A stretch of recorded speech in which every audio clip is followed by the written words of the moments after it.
Beautiful, man. We're back out here with another one. All right. Beautiful, man. All right.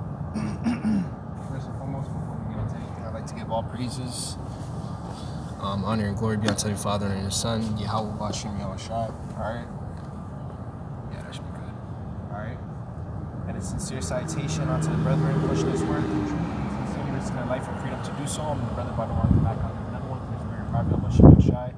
All right, giving all praises, honor, and glory be unto the Father and His Son. You guys call God in Jesus Christ.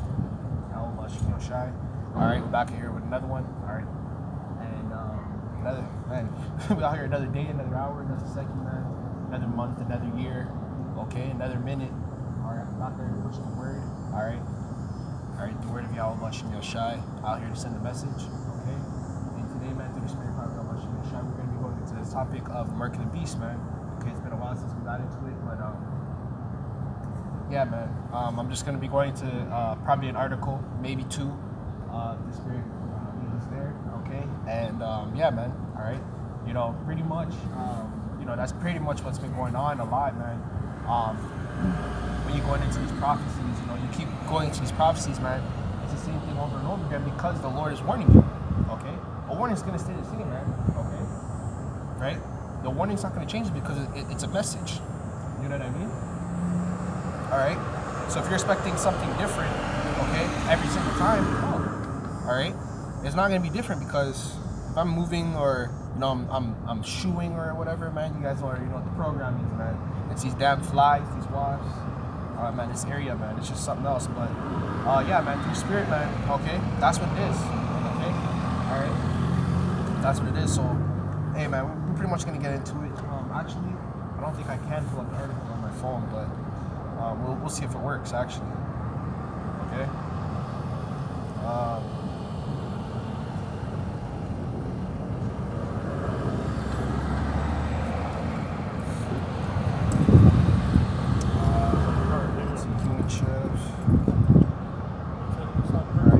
They were actually going into it again, man, and the topic basically came back up. That topic was going into brain chips, okay? All right, and they've actually done human trials, okay? All right, they've documented, they basically documented, what's the word?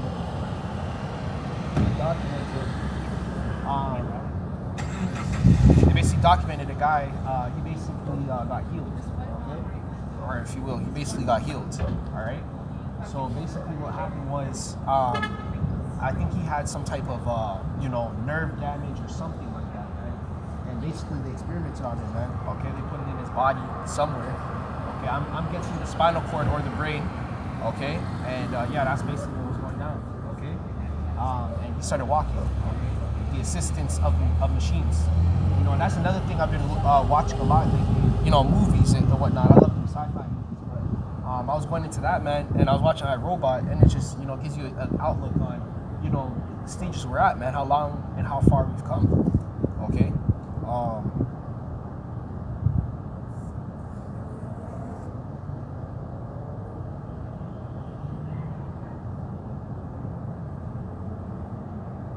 Give me 1 second, Arkham. I'm just trying to look for an article. Really, truly, man, there's a whole bunch, but I'm just trying to find a good one.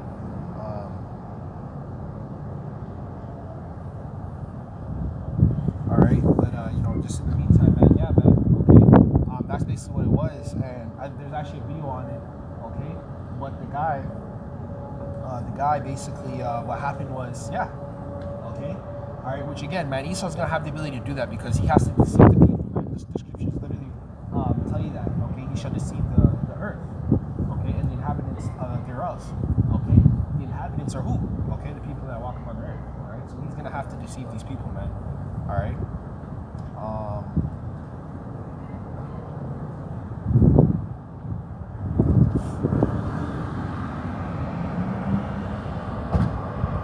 Okay.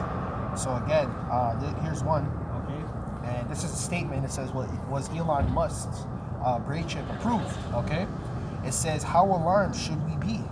Elon Musk's brain chip implant company Neuralink last week received regulatory approval to conduct the final clinic trial its experimental device in humans." okay? And I went into this, you know, basically even a little bit before COVID, but, you know, they've been trying to do this, man, okay? And it's been approved a long time ago, okay? So this is not, again, you guys shouldn't be surprised, man, all right? I don't know why you guys are surprised, but this is all prophecy, man. This was supposed to happen. You know, this is basically what was supposed to go down, all right? You know, and these people are tripping.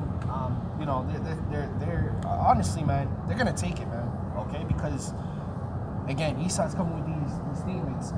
You know, as in miracles. You know, all right, he's got to make this thing sound sweet. He's got to make it sound convincing, right? So, yeah, man, he's got to make it sound convincing. Okay, and these people, hey, man, they're gonna be bribed by Esau, man. They're gonna be given gifts to take it.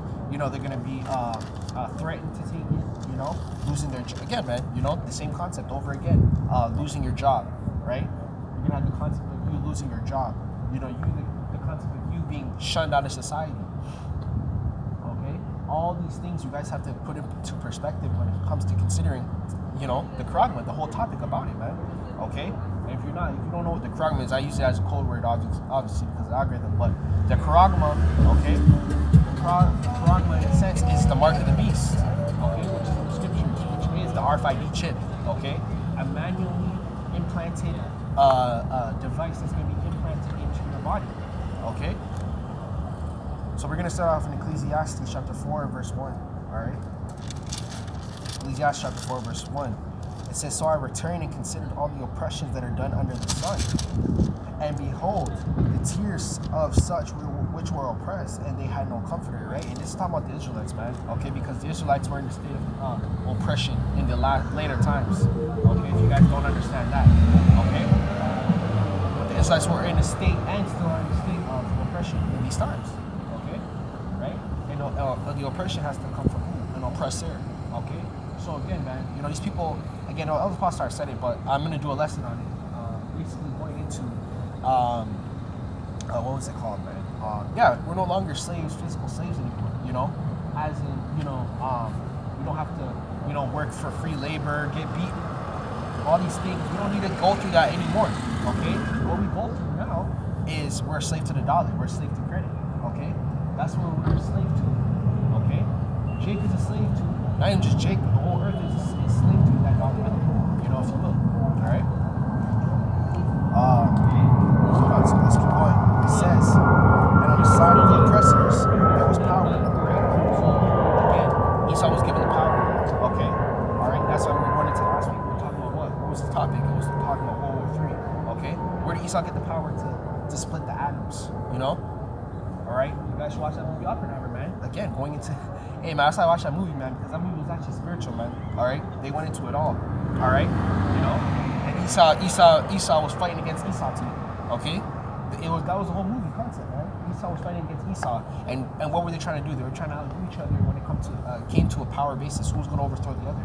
Okay, that's like he's telling you all. Okay, hey man, a war is inevitable. Okay, that's going to happen. Okay, all right. It can happen tomorrow. It can happen today. It can happen in the next few hours. It's inevitable, and it will happen. All right. The simple concept of war is two opposing sides.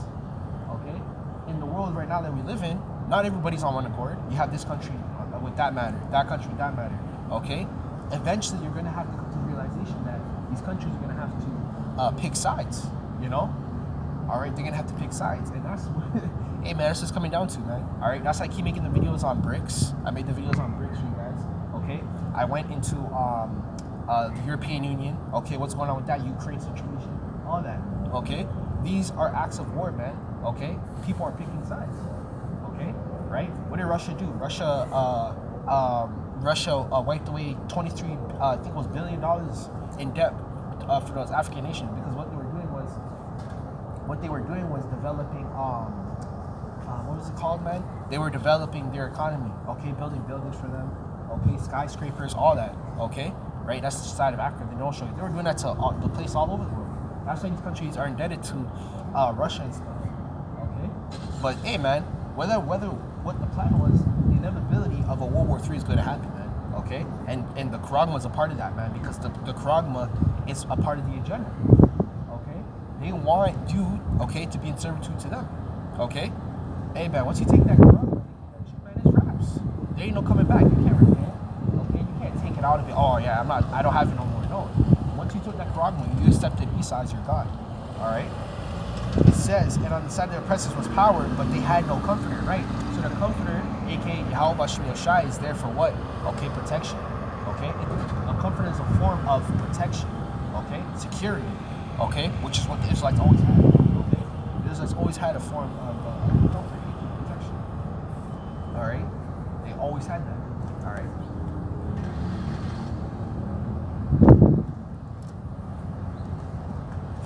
All right.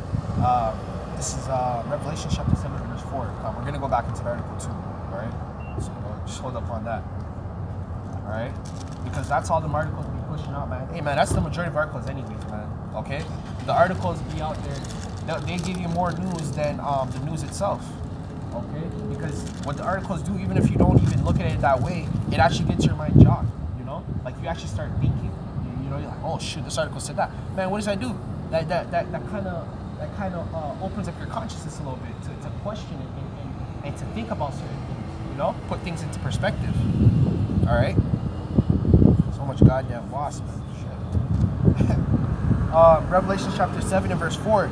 All right. It says, and I heard the. Actually, no, we'll get that after. We'll get that after.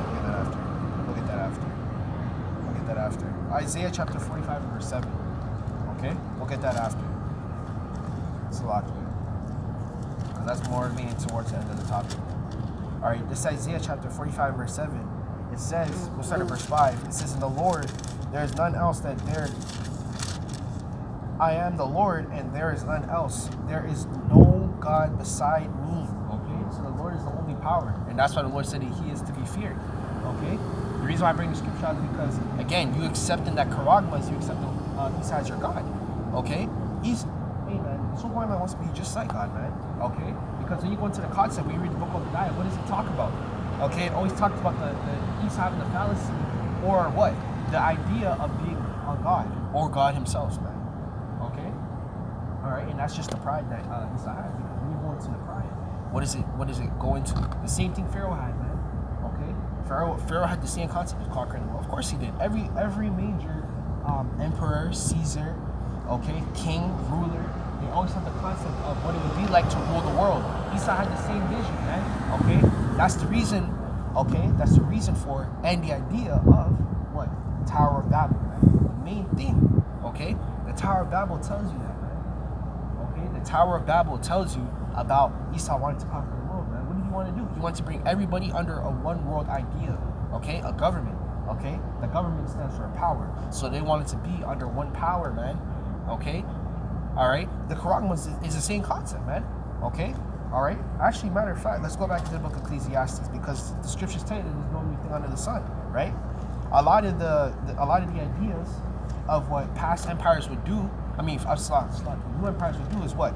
They think of, or they adopt the idea of past empires, okay? So like they'll study, what America studies is Rome. Rome studied what? Greece, okay? Greece studied what? Greece studied Egypt. You know, like that's the same idea going forth in the new empires. That's what they always do. They always study the concept of the old empires, man. Okay? Esau studied the way of Rome and Greece, man. Okay? Even when the Tower of Babel was introduced, it's the same concept as the karagma. Everybody under one control, under one government, under one power, under one rule. You know, that's the same concept, man. That's what Yahawashi is doing. Yahawashi is doing, but in a righteous manner. Okay? He wants to do it in a righteous manner. Esau wants to do it in a way to oppress you, man. You know? Right?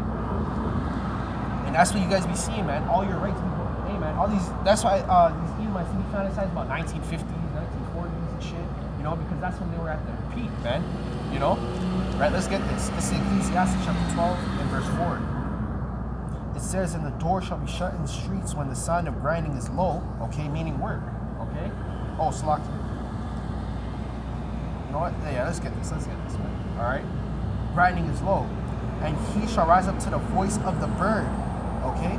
And all the dudders of the musky shall be brought low. So everybody is going to be brought low, man, okay? That's the whole idea of the program. Everyone's on the same level.